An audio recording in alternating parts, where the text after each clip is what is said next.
يتبوأ منها حيث يشاء نصيب برحمتنا من نشاء ولا نضيع أجر المحسنين ولأجر الآخرة خير للذين آمنوا وكانوا يتقون وجاء إخوة يوسف فدخلوا عليه فعرفهم وهم له منكرون صدق الله العظيم. Respected brothers and my dear young friends, Allah subhanahu wa ta'ala mentions that وَكَذَلِكَ مَكَّنَّا لِيُوسُفَ, that in this manner, meaning just like we rescued Yusuf والسلام, from the prison. وَكَذَلِكَ مَكَّنَّا لِيُوسُفَ فِي الْأَرْضِ يَتَبَوَّأُ مِنْهَا حَيْثُ يَشَاءُ يَتَبَوَّأُ مِنْهَا, we granted him authority in the lands. يَتَبَوَّأُ مِنْهَا حَيْثُ يَشَاءُ, he could live wherever he will, wherever he wanted. نُصِيبُ بِرَحْمَتِنَا مَنْ نَشَاءُ, we shower our mercy upon whoever we wish. وَلَا نُضِيءُ أَجْرَ الْمُحْسِنِينَ, and we do not put to waste the reward of those who do good. So previously, a couple of weeks ago, we mentioned that Yusuf والسلام, was granted freedom, and the king kept him in the palace for about a year as a guest. He would look at him at first hand, look at his way, what he was doing, the way he was talking, and the king grew very fond of him. And he decided to make him the chief minister. And some say that it just so happened that the previous chief minister, Isfil, who was Zuleika's husband, he happened to pass away. And there was a empty space in that position. So the king Walid bin Rayyan decided to make Yusuf والسلام, the chief minister. But in fact, when he saw Yusuf والسلام's morals, akhlaq, the way he does things, he was so happy and he was so fond of him that he made him the practical king. So Allah subhanahu wa ta'ala makes mention that يَتَبَوَّأُ مِنَا حَيْثُ يَشَاءُ, that we give him such a position that Yusuf والسلام could live however he wanted, wherever he wanted. A time dawned upon Yusuf والسلام where he was confined in the well. Then the second stage where he was confined in the Aziz Misr's house, but yet he was still a slave. He was limited to what he could do. Then the third stage came where he was confined in jail, and he was restricted in terms of movement, restricted in every aspect. Allah subhanahu wa ta'ala says that now we grant him authority that he could live wherever he wanted, however he wanted. He had all the liberties and all the freedoms that a king enjoys. So anyway, Yusuf والسلام, then as he assumed the role and the position of the chief minister, he started to show his compassion, his warmth, his softness to a people, and he started to rule the whole of Egypt with justice. He was a very just person. As a Nabi, he was very just. And his fairness became known quickly in the lands, and the people, the men, the women, everybody started to grow fond of Yusuf والسلام. They started to love him as a chief minister. And at that moment, he also used that as a way to propagate deen. And this is a lesson for us, that when we want to propagate deen, it is very important that the person that we are talking to has some sort of inclination towards you, has some sort of a connection with you. You can't just go in on a cold shoulder and try to propagate deen. Yes, it's possible, but when you want to maximize benefit, there has to be some sort of compatibility there. And this comes through your good akhlaq. When you show good akhlaq, people start to become fond of you. People start to become close to you. The strangeness goes. There's compatibility there. Then you say something, the person will listen. That's why the Sahaba radiallahu anhum, they had so much love for Rasulullah sallallahu alaihi wasallam. Rasulullah used the first 10 years of Makkah just to talk about Tawheed, Risalat, that the Sahabas were so accustomed to Rasulullah sallallahu alaihi wasallam, and they had so much love for him, that when the years of Ahkam came in Medina Munawwara, where the Sahabas where some Sahabas had a habit of drinking alcohol, and that time it was permissible, it was halal. There was no clear-cut rulings about alcohol becoming haram. Yet the love of Rasulullah was so deep in their hearts, the love of Shariat and the love of Allah subhanahu wa ta'ala was so deep in their hearts, that as soon as the hukam came of sharab, alcohol becoming haram, straight away, those that had the cups on their lips dropped the alcohol. When does this happen? When does it become easy to act upon deen? When the love of Allah and His Rasul is in your heart. When the love of Allah and His Rasul has penetrated your heart, then any hukm of deen becomes easy to follow. So anyway, Yusuf, he showed so much warmth and so much good akhlaq that the people started to love him. So anyway, Allah subhanahu wa ta'ala goes on to say that, Nusibu bi rahmatina man nasha. We shower our mercy upon whoever we wish. Wala nudhi'u ajral muhsinin. And we will not we will not put to waste the reward of those who do good. That Allah subhanahu wa ta'ala, if it was in the hands of the brothers of Yusuf salatu wasalam, they would not ever let him go to that stage. They would always try to become a hindrance and a hurdle for him to in gaining his position. But when Allah subhanahu wa ta'ala wants to show mercy to somebody, then nobody can stop. That's why in the Quran is clearly cut, وَتُعِزُّ مَن تَشَاءُ وَتُذِلُّ مَن تَشَاءُ. When Allah subhanahu wa ta'ala comes to disgrace somebody, nobody can protect him. And when Allah subhanahu wa ta'ala comes to honor somebody, nobody can disgrace him. And that's why the mushriks of Makkah as well, a time came where they tried to disgrace the Rasul. They tried to morally try to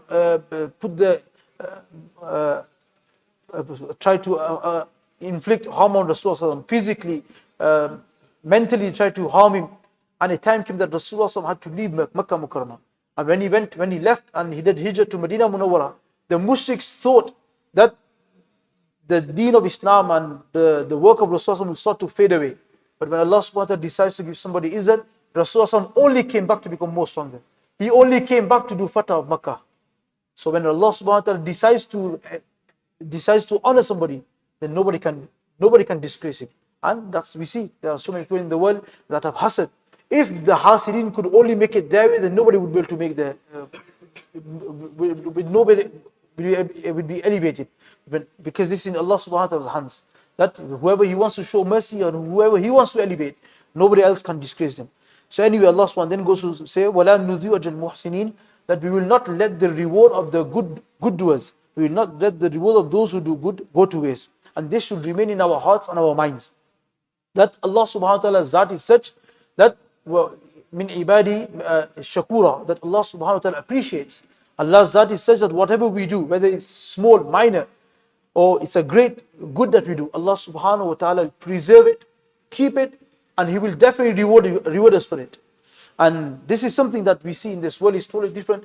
You do good for somebody, and before you know, that same person is behind your back. And we hear people saying that I did so much for my boss, he didn't appreciate. I did so much for my children, they did not appreciate. I did so much for X, Y, and Z, they did not appreciate. In Allah's court, every little thing you do, Allah subhanahu wa ta'ala will appreciate every minor thing. He will reward you in this world, and the reward in the hereafter will be even much greater. And when we have this in mind, when we mentally program our minds that whatever we are doing for Allah's sake, then naturally, because we are humans, and we do good for somebody, we've done good for our relatives in India, we've done some good for here, somebody was in a financial problem and we assisted him. And sometimes what happens is the same people that you've done good for, the family you helped in India, they are the same ones that are going against you.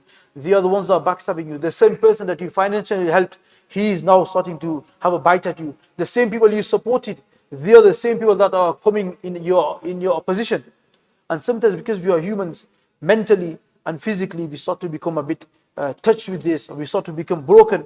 That I did so much for them, and look, these same people that I spent so many thousands of pounds behind, I toiled and turned for them, these same people are affecting me, and these same people are creating hurdles for me. This happens because sometimes we have this mentality that we want something back from them. But if we have a different mentality, if we change our focus, Rasulullah says in the hadith, Wallahu fi awni al-abd ma kana al-abdu fi awni akhi, that Allah subhanahu wa ta'ala will continually assist you as long as you are in the assistance of the banda. So if you help somebody, if you financially help somebody, if you support somebody, if you look after your family in India, but in the back of your mind you have this program, you have this mindset that whatever I am doing it for Allah's sake. I'm not, whether they appreciate it, whether they tap me on the back for it, whether they compliment me for it, whether they praise me or they don't praise me, I am doing it for Allah's sake. And Rasulullah said, as long as you assist the humans, as long as you assist Ibn Adam, Allah will assist you. I am doing it for Allah's sake. then if it so happens in the future that that person you financially supported, that family in India who you supported and you sent so much money and you done so much for them, if they turn on to backstab you, if they turn on to neglect your share, if they turn on to waste your rights and to disregard your rights, then inshallah you will not be emotionally disturbed.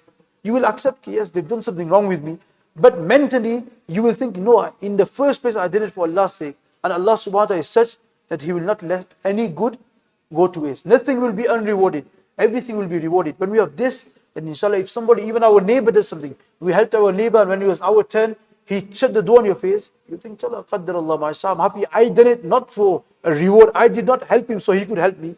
I helped him for Allah's sake, and I'm going to get my reward in the hereafter. So emotionally, mentally, you will be somewhat strong. So anyway, Allah subhanahu wa ta'ala, Hazrat Ali radiallahu anh says that Hazrat Ali radiallahu anh say that perform good. Perform good, even if people don't value it, Allah will definitely value it. So anyway, Allah subhanahu wa ta'ala then goes on to say, وَلَأَجُّ الْآخِرَةُ خَيْرٌ لِلَّذِينَ آمَنُوا وَكَانُوا يَتَّقُونَ وَلَأَجُّ الْآخِرَةُ.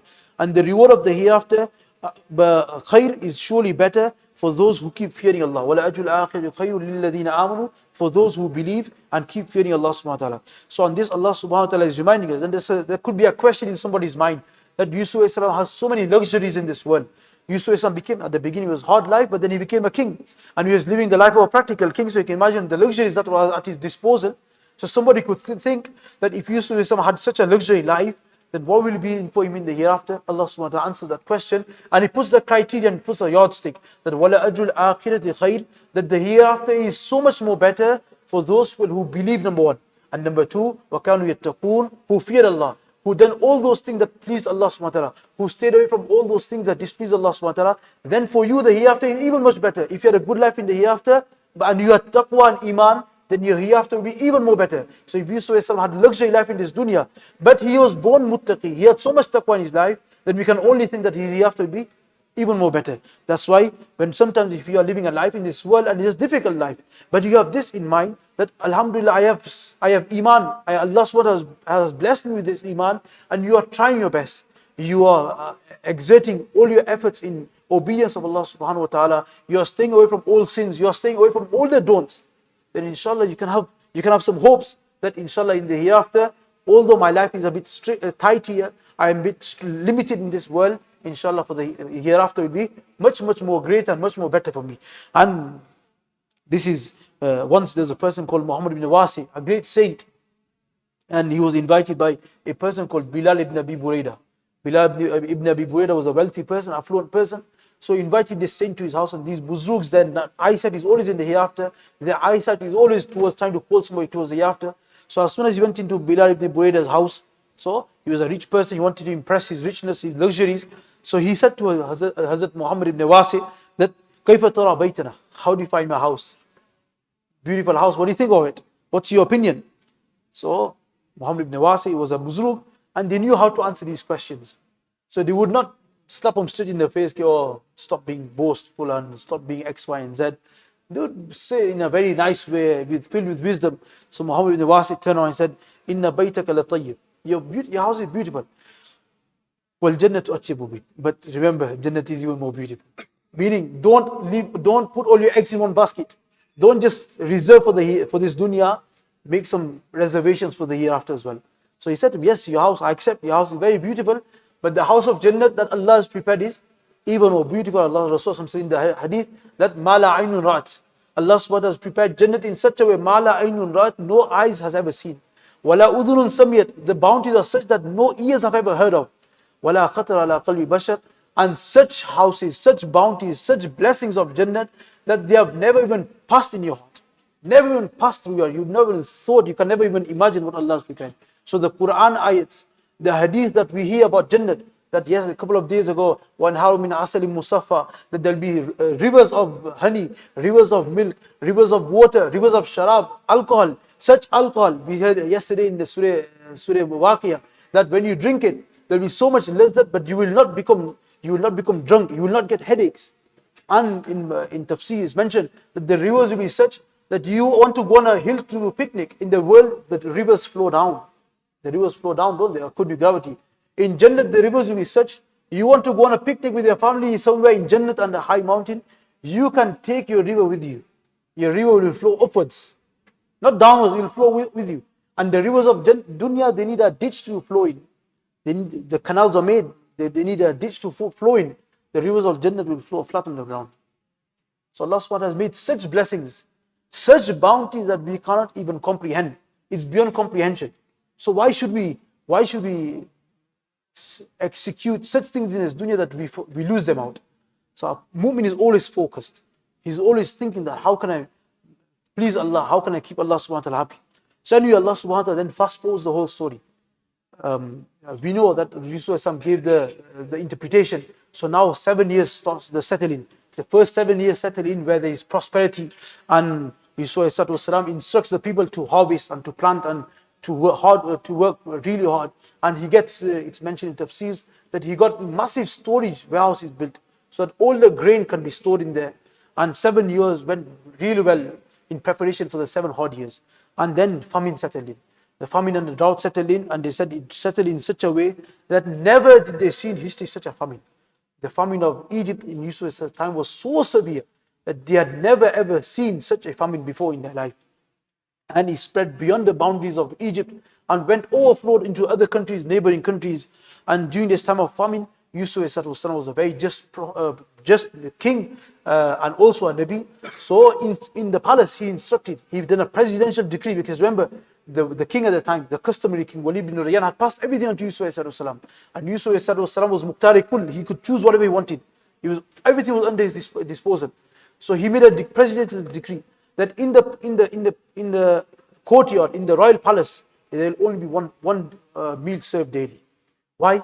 So that everybody in the palace, all the people residing in the palace, can also go through this hunger, can feel what the common people and what the general people are going through. And regarding Yusuf, it is mentioned that in the years of famine, he never ate to his fill.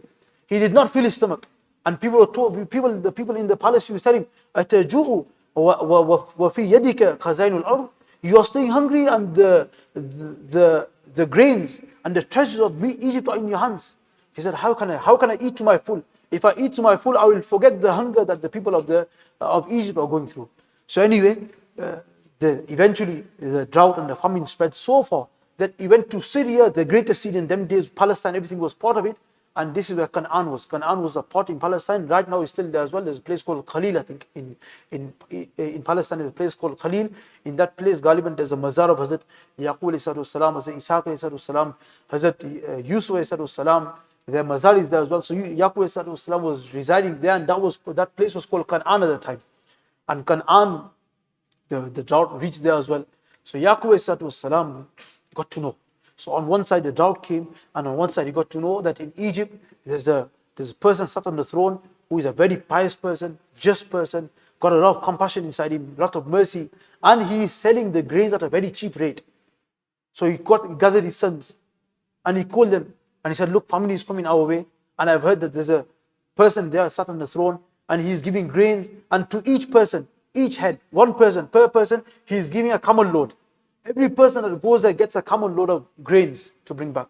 So he said to him that we are living far, so why don't all of you gather and go and get some grains? So 10 brothers decided. They are all together 12 brothers, including Yusuf was 12, Binyamin was 11, and the 10 brothers from the other mother. So all of these 10 gathered, and Yusuf dispatched them, and they embarked on a journey all the way to Egypt. When they got to Egypt and they entered, Yusuf was so practical that when it was time for distributing, he would sit there himself. Halaki, a king, a chief minister, he would not sit in a warehouse giving out these things. But he was so composed that, no, I don't want people to go home to me and be treated unjustly, that one person gets more, one person gets less. So he would sit there and he would see people. And this was the market, this was the time that he would propagate deen as well. This was the time where people would see his akhlaq as well. So as soon as the 10 brothers walked in, Yusuf from far away straight away recognized him.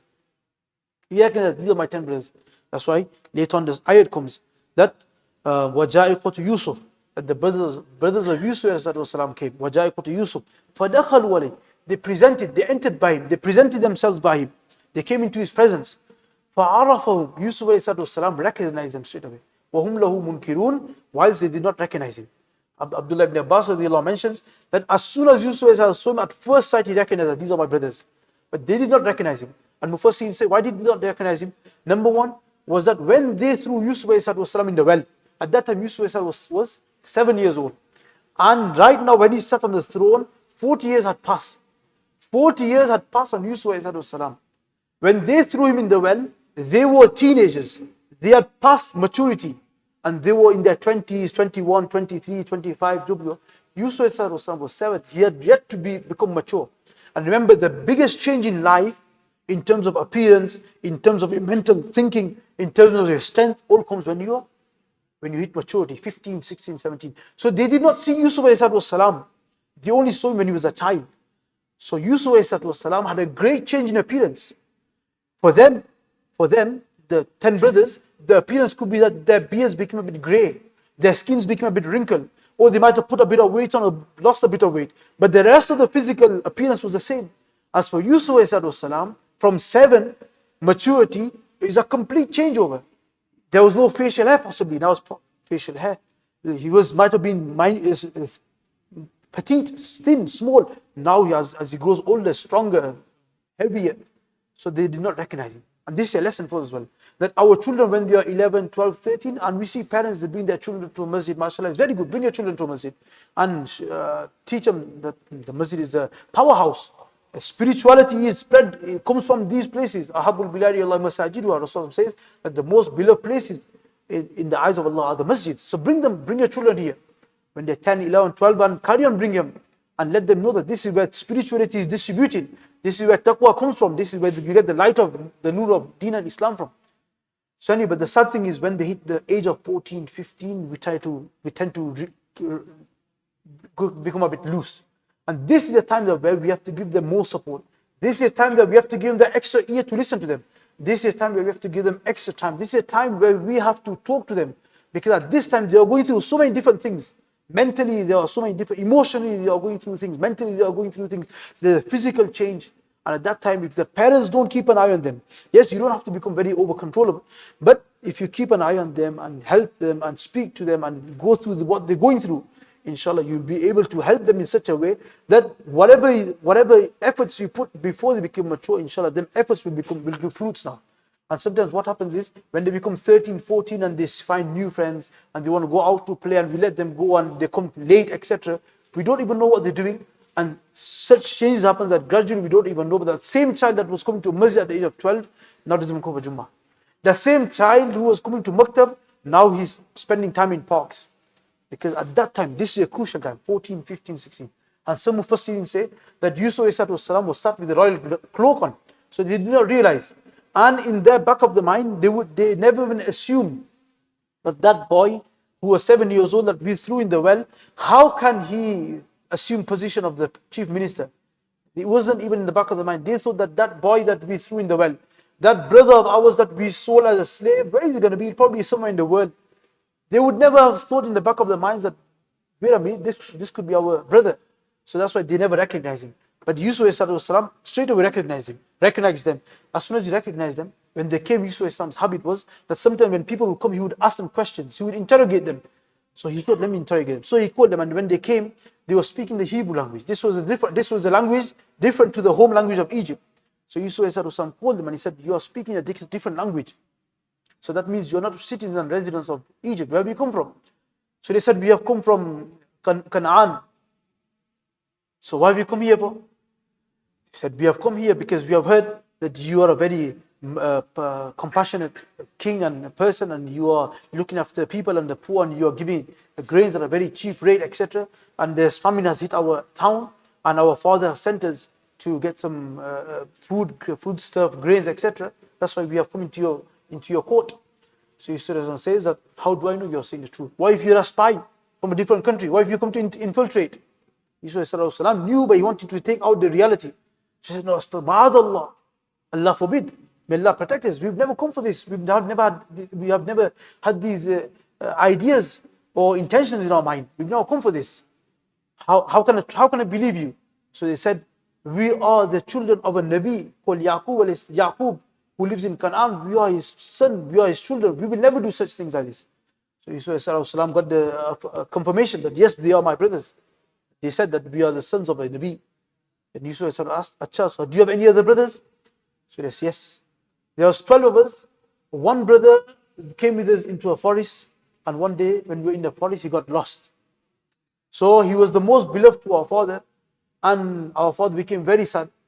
And after he got lost, he has that brother who got lost, he had another full brother. So my father diverted his attention to him now, and he loves him. That's why he did not send him with us. So that's why he's at home. So Yusuf ﷺ realized that yes, these are my real brothers.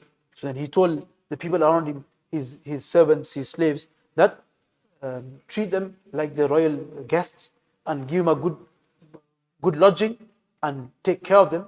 And then the story goes on to فَلَمَّا جَهَزَوْا. Then Yusuf ﷺ gathered their goods, put all the grains on their camels for them, and he also returned the money they paid, because every person had to pay. So they returned the money. Why did he return the money, and why, who paid for the money, etc. Inshallah, we'll discuss next week. May Allah subhanahu wa ta'ala accept what's been said.